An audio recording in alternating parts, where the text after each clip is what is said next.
దయచేసి ఉదయకాల సంబంధు పరిశుద్ధ గ్రంథంలో దేవుని వాక్య భాగాన్ని మనం చూస్తూ వచ్చినప్పుడు ఇక్కడ రాజుల మధ్య జరుగుతూ వస్తున్నటువంటి యుద్ధ పరిస్థితులను మనం చూస్తూ ఉంటున్నాము. అంటే ఈ రాజులను అపవాది ఏ విధంగా ఒకరి మీద ఒకరిని రేపి ఒకరితో ఒకరు యుద్ధం చేయించి ఎలాగ వీరి జీవితాల్లో నష్టాన్ని తీసుకొస్తా వచ్చింది, వారిని ఏ విధంగా నష్టపరుస్తూ వచ్చింది అనేది ఈ యొక్క సందర్భాలు మనం చూస్తూ ఉన్నప్పుడు మనం గ్రహించగలుగుతున్నాం. అయితే ఈ దక్షిణ దేశపు రాజు యుద్ధాన్ని చేయటానికి కూడి వచ్చినప్పుడు బందిపోటు దొంగలు దర్శనము రుజువుపరుచున్నట్లుగా కూడుదురుగా నిలవలేకపోయారంట. బందిపోటు దొంగలు మరి వీళ్ళందరూ కూడా మరి దర్శనమును రుజువుపరచున్నట్లు కూడా కూడుకున్నారంట. గమనించినట్లయితే ఆ రీతిగా కానీ వారు నిలవలేక కూలిపోయారు. ఈరోజు లోకంలో ఎంతో మంది కూలిపోవటం అంటే నిలవలేక కూలిపోవటం. అపవాది యొక్క ప్రప్రదమైన పని ఏంటంటే మనుషులను నిలవలేకుండా చేయటం, స్థిరం లేకుండా నిలవలేని పరిస్థితి. అంటే ఏ విధంగా కూడా ఈ భూమి మీద నిలిచి ఉండే పరిస్థితి లేకుండా చేసి ఏం చేస్తుందంటే నశింపజేస్తుంది. నశింపజేయాలి. ఈ భూమి మీద మానవుడు నిలవలేని పరిస్థితికి తీసుకొచ్చి నశింపజేయుట అపవాది యొక్క ప్రథమమైనటువంటి పని.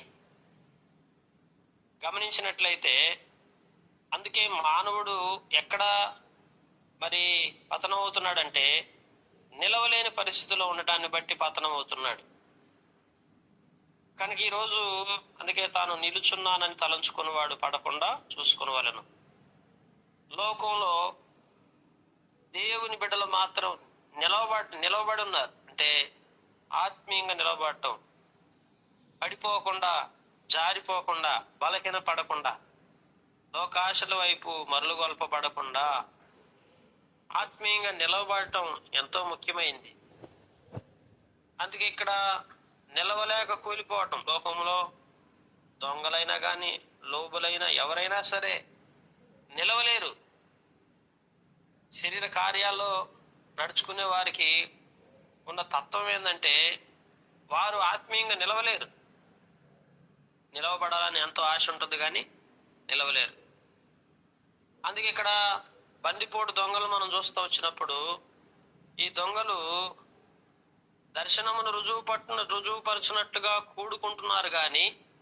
కూడుదురు కానీ వారు నిలవలేరు. ఎందువలన వారు నిలవలేని పరిస్థితి అంటే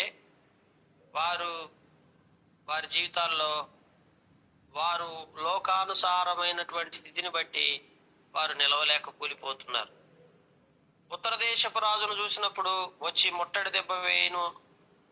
దక్షిణ దేశపు రాజు యొక్క బలము నిలవలేకపోయినందున, కనుక బలము కూడా నిలవలేని బలం కనుక సరైనటువంటి ఆత్మ సంబంధమైన బలము లేనటువంటి వారు నిలవలేరు. చూసారు, ఇప్పుడు ఉత్తర దేశపు రాజు ముట్టడి దెబ్బ వేయును గాని దక్షిణ దేశపు రాజు యొక్క బలము నిలవలేకపోయిన.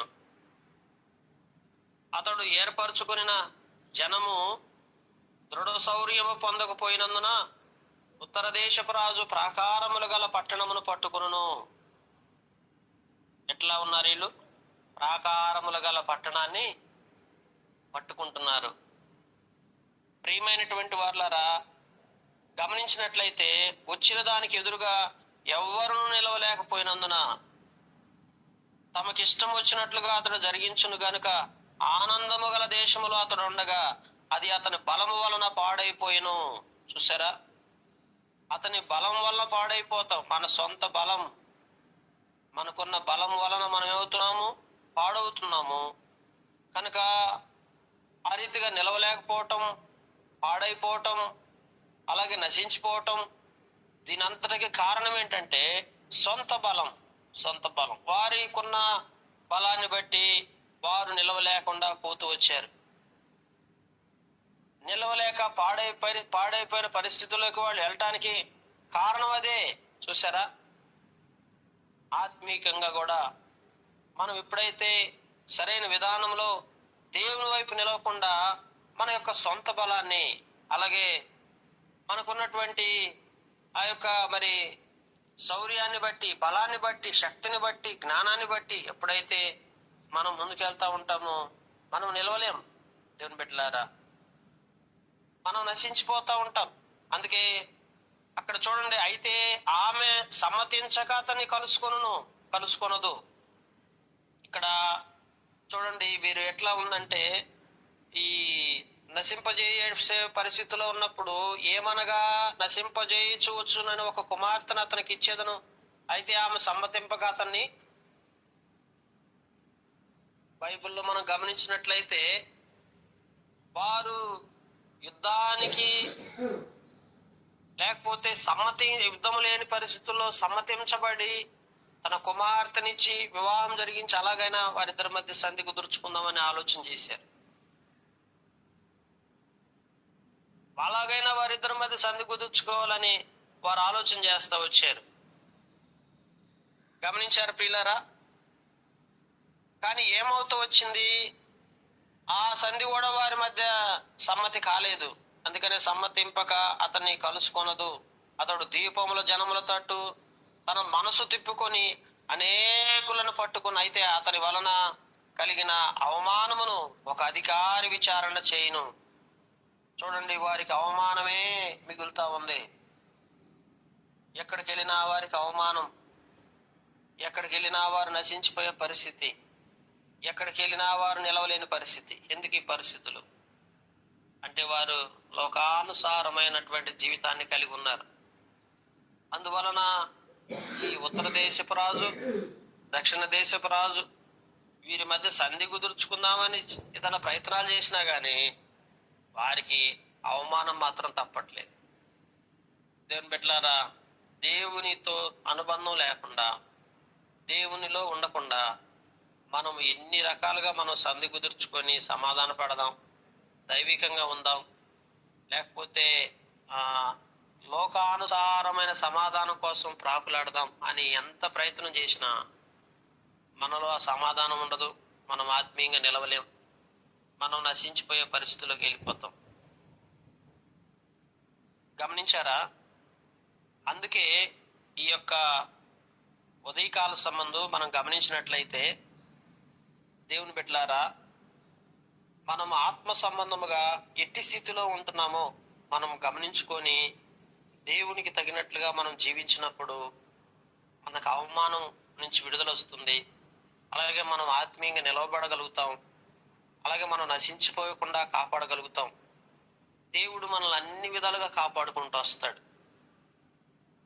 దేవుడు మనల్ని అన్ని విధాలుగా ఆశీర్వాదకరంగా చేస్తూ వస్తాడు. ఎప్పుడు దేవునితో మనం కలిసి నిలిచి దేవునితో ఆత్మీయంగా మనం ముందుకు కొనసాగినప్పుడు దేవుడు మన జీవితంలో కార్యాన్ని చేసుకుంటూ వస్తాడు. కనుక ఈ యొక్క ఉదయకాల సంబంధం ఆయన సన్నిధికి వద్దామా, ఆయన సన్నిధిలో మోకరిద్దామా, ఆయన సన్నిధిలో ప్రార్థిద్దామా, నన్ను ఆత్మీయంగా నిలవబెట్టయ్యా అని దేవుణ్ణి అడుగుదామా, దేవుని కార్యాలను బట్టి దేవుని స్తుతిద్దామా. అందుకే ద్వీపములు జనముల తట్టు తన మనసును తిప్పుకొని అనేకులను పట్టుకొను, అయితే అతని వలన కలిగిన అవమానం ప్రియులారా నివారణ చేయును, మరియు ఆయన యవ్వనం అతని మీదకి మరలా వచ్చినట్లు చేయును. అది అతనికి రాక తప్పదు. గమనించండి, ఆ యొక్క అవమానం అనేది అతనికి రాక తప్పదని రాయబడతా వచ్చింది. కనుక ఈరోజు అనేకమైన అవమానాలు, అనేకమైన ఇరుకులు, ఇబ్బందులు ఇవన్నీ మనం ఎందుకు ఎదుర్కొంటున్నాం? కారణం ఏంటి? అప్పుడు అతడు తన ముఖమున దేశంలోని కోటల తట్టు తిప్పుకొను గాని ఆటంకపడి కూలి అగుపడకపోదురు, కూలిపోతారంట. దాన్ని బిడ్డలారా, ఎటు తిప్పుతున్నారు? ముఖము దేశంలోని కోటల తట్టు తిప్పుతున్నారంట. కోటల తట్టు తిప్పితే మనం స్థిరపడతామా? అంటాడు, నా కోట, నా కొండ, నా ఆశ్రయము, నా దుర్గము నీవే అంటాడు దావీదు గారు.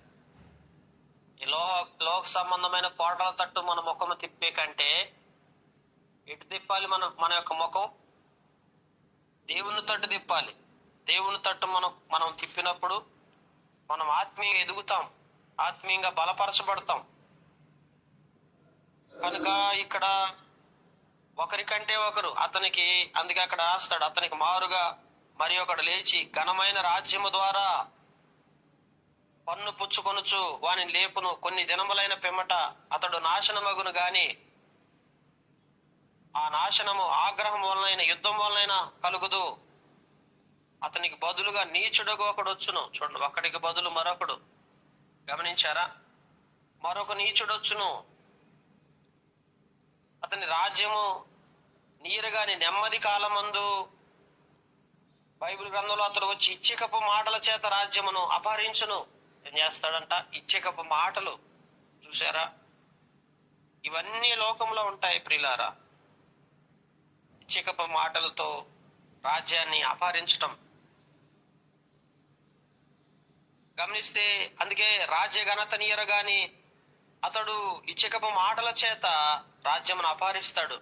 ప్రవాహము కంటే బలము అతని ఎదుట నుండి వారిని కొట్టుకొని పోవటం వలన వారు నాశనమగుదురు. సంధి చేసిన అధిపతి సహా నాశనం. సంధి చేసినటువంటి అధిపతి సహా నాశనం అయిపోతాడు.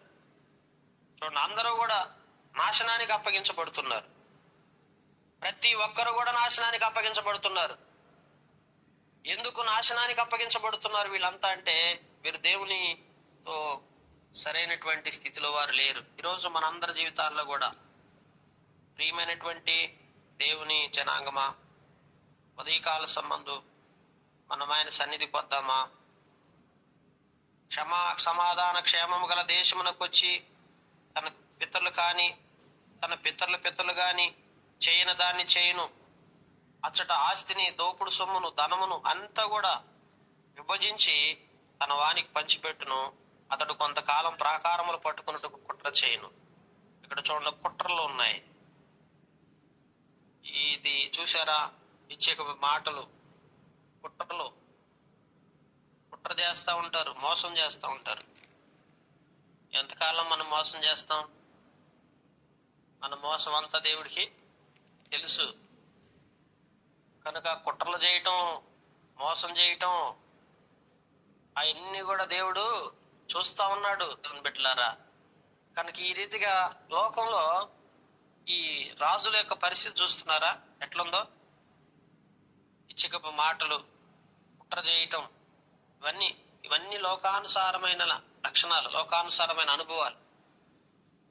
ఇలాంటి వాటిని మనం కలిగి ఉంటే దేవుడు మనల్ని అన్నిటికీ దీవించడం. మన రాజ్యము నిలబడదు, మన రాజరికం నిలబడదు, మన జీవితము కూడా ఆత్మీయమైనటువంటి స్థిరత్వం ఉండదు. కనుక ఇట్టి వాటికి మనం దూరంగా ఉండాలి. ఈరోజు మనం ఉదయకాలం దేవుని అదే ప్రార్థిద్దాం, ఇట్టి వాటి నుంచి మమ్మల్ని దూరపరచండి అయ్యా. ఈ దక్షిణ దేశపు రాజు, ఉత్తర దేశపు రాజు, వీరి అనుభవాలను మనం చూస్తూ వచ్చినప్పుడు, వీరు ఎలాగా ఈ పరిస్థితులు గుండా వెళ్తా వచ్చారో వాటన్నిటిని మనకు వివరణగా తెలుసుకున్నప్పుడు మనం గ్రహించాల్సింది ఇదే. దేవా, మా జీవితంలో ఈ చికపు మాటలు గాని, అయ్యా ఈ కుట్ర సంబంధమైన వాటిని గాని, అలాగే లోకానుసారమైన ఏ విషయాలు కూడా మా జీవితాల్లో ఉండకుండా మమ్మల్ని భద్రపరచండి అయ్యా, మమ్మల్ని కాపాడండి అయ్యా అని చెప్పి ఆ రీతిగా దేవునికి మనల్ని మనం అప్పగించుకొని దేవుని సన్నిధిలో మనం నడుచుకున్నట్లయితే దేవుడు మనల్ని నాశనానికి అప్పగించకుండా కాపాడుకుంటూ వస్తాడు. వీరు చూడండి, వారు సంపూర్ణంగా నాశనానికి అప్పగించబడతా వచ్చారు, నిలవలేకపోయారు. దేవుడు వారిని నిలవలేకుండా వారిని చేస్తూ వచ్చాడు. కనుక ఉదయకాల సంబంధం దేవుని పాదాలు చెంతకొచ్చి ఆ రీతిగా దేవుని నామాన్ని గణపరుచుకునేలాగా దేవుడి మాటలు దీవించునుగాక.